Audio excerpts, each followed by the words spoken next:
नमस्कार बंधुरा नित्य नतून रान्नाय सबाइके स्वागत। आज आमी हाजिर हयेछि मुचमुचे आलू बोड़ार रेसिपि निये। गरम गरम डाल भातेर संगे खिचुड़िर संगे किंबा चायेर संगेओ এই आलू बोड़ा खेते किन्तु दारुण लागे। आशा करছি আপনাদের খুব ভালো লাগবে। আর ভালো লাগলে একটা লাইক ও শেয়ার করে দেবেন। আর আমার চ্যানেলে নতুন হয়ে থাকলে চ্যানেলটাকে সাবস্ক্রাইব করে নেবেন। তাহলে শুরু করা যাক আজকের রেসিপিটি। তো প্রথমেই আমি মাঝারি সাইজের 4টি আলু সেদ্ধ করে নিয়েছি। আর আলুটাকে আমি আগেই সেদ্ধ করে খোসা ছাড়িয়ে নিয়েছি। এখন আমি সেদ্ধ আলুটাকে একটা কাঁটা চামিচের মাধ্যমে ম্যাশ করে নেব। আপনারা চাইলে মেশারেও ম্যাশ করে নিতে পারেন। তো আলুটাকে আমি খুব ভালো করে ম্যাশ করে নিয়েছি।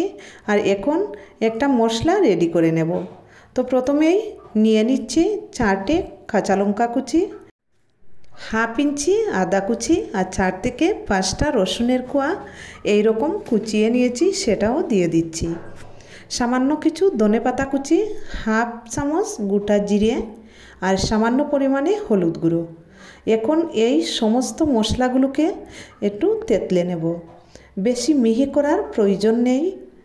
মশলাগুলো তেঁতলে নেওয়ার পর আপনাদের দেখিয়ে দিচ্ছি ঠিক এই রকম হলেই হবে। এবার এগুলোকে এক সাইডে রেখে দিচ্ছি। এখন আমি দ্বিতীয় স্টেপে চলে আসলাম। চুলাতে একটা কড়াই বসিয়ে দিয়ে দিলাম রান্নার কিছু তেল।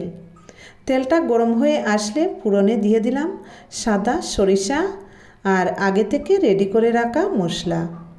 এবার হালকা আঁচে মশলাটাকে একটু ভেজে নেব। মশলাটা ভেজে নেওয়ার পর আগে থেকে ম্যাশ করে রাখা আলুটা দিয়ে দেব আর দিয়ে দেব স্বাদ মতো নুন। এখন নেড়েচেড়ে মশলার সাথে ভালো করে মিশিয়ে নেব। নুনটা দেওয়ার সময় স্কিপটা নিতে পারিনি, প্লিজ আপনারা মানিয়ে নেবেন। তো আলুটাকে আমি প্রায় 3 থেকে 4 মিনিটের মতো এভাবে অনবরত নেড়েচেড়ে একটু ভেজে নিয়েছি। আর এখন আলুটা ভাজা হয়ে সবটুকু একসাথে জড়ো হয়ে কড়াই থেকে উঠে আসছে আর একটু লেগে থাকছে না। আর এ পর্যায়ে আমি একটা প্লেটের মধ্যে তুলে নিচ্ছি।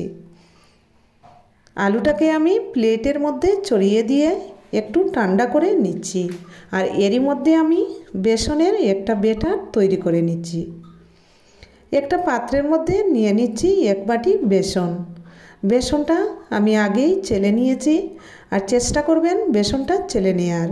আর হাফ বাটি ময়দা, আর ময়দার পরিবর্তে আপনারা চালের গুঁড়াও দিতে পারেন। স্বাদ অনুযায়ী নুন, সামান্য কিছু লঙ্কা গুঁড়ো। এবার একটা হ্যান্ড উইক্সের সাহায্যে শুকনো উপকরণগুলো মিশিয়ে নেব। শুকনো উপকরণগুলো মিশিয়ে নেওয়ার পর এখানে আমি অল্প অল্প করে পানি দিয়ে মিশিয়ে নেব।